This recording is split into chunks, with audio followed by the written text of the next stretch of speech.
പ്രിയപ്പെട്ട സഹോദരി സഹോദരന്മാരെ, ഞങ്ങൾ നിങ്ങൾക്കായി ഒരു സദ്വാർത്തയുമായിട്ടാണ് വന്നിട്ടുള്ളത്.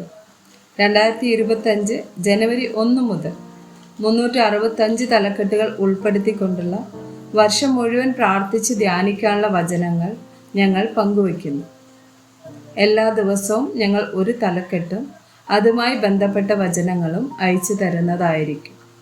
വചനങ്ങൾ കേട്ട് ധ്യാനിച്ച് അനുഗ്രഹം പ്രാപിക്കാൻ ഞാൻ നിങ്ങളെ പ്രോത്സാഹിപ്പിക്കുകയാണ്.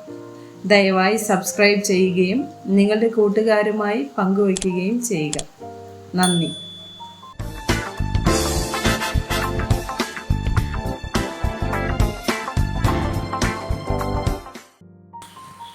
ദിവസം 144. സൗഹൃദം. 1 കൊരിന്ത്യർ 15 വചനം 33. വഞ്ചിക്കപ്പെടരുത്. ദുർഭാഷണത്താൽ സദാചാരം കെട്ടുപോകുന്നു. സദൃശവാക്യങ്ങൾ 13 വചനം 20. ജ്ഞാനികളോട് കൂടെ നടക്കാം, നീയും ജ്ഞാനിയാകും. ഭോഷന്മാർക്ക് കൂട്ടാളിയായവനോ വ്യസനിക്കേണ്ടി വരും. സദൃശവാക്യങ്ങൾ 22 വചനം 24. കോപശീലനോട് സഖിത്വം അരുത്. ക്രോധമുള്ള മനുഷ്യനോട് കൂടെ നടക്കുകയും അരുത്. സദൃശവാക്യങ്ങൾ 27 6 9 വചനങ്ങൾ.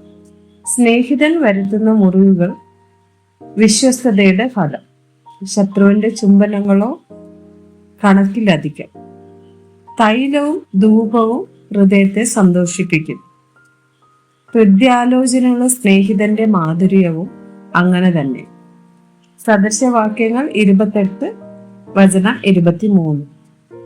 ചക്കരവാക്ക് പറയുന്നവനേക്കാൾ ശാസിക്കുന്നവന് പിന്നീട് പ്രീതി ലഭിക്കും. യാക്കോബ് 4 വചനം 4.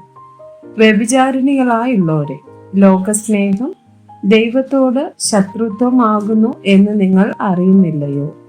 ആകയാൽ ലോകത്തിന്റെ സ്നേഹിതൻ ആകുവാൻ ഇച്ഛിക്കുന്നവനെല്ലാം ദൈവത്തിന്റെ ശത്രുവായി തീരുന്നു. ആമേൻ.